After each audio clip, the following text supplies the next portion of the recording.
رسول اللہ صلی اللہ علیہ وآلہ وسلم ایک بار وضو کے بعد موزہ پہننے کا قصد فرمایا، لیکن دیکھا کہ اچانک آپ صلی اللہ علیہ وآلہ وسلم کا موزہ ایک عقاب اڑا کر لے گیا۔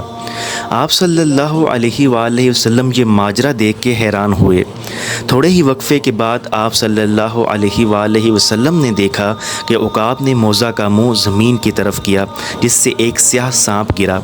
اس عمل کے بعد عقاب نے موزہ رسول خدا صلی اللہ علیہ وآلہ وسلم کی خدمت میں پیش کر کے عرض کیا، یا رسول اللہ صلی اللہ علیہ وآلہ وسلم، میں نے اسی ضرورت سے گستاخی کی تھی کہ اس کے اندر سانپ گھسا ہوا تھا۔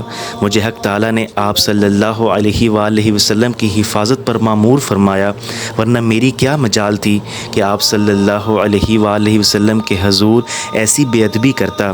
حضور صلی اللہ علیہ وآلہ وسلم نے اللہ عز و جل کا شکر ادا کیا اور فرمایا، ہم نے جس حادثہ کو باعث صدمہ سمجھا وہ دراصل وفا اور باعث رحمت تھا۔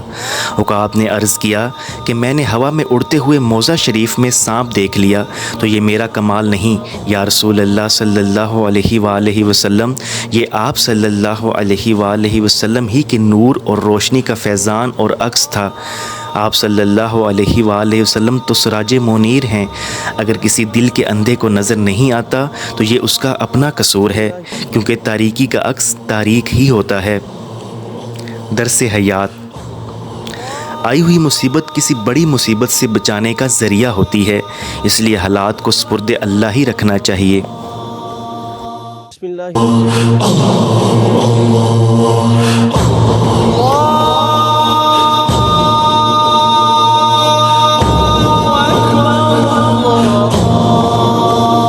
بسم اللہ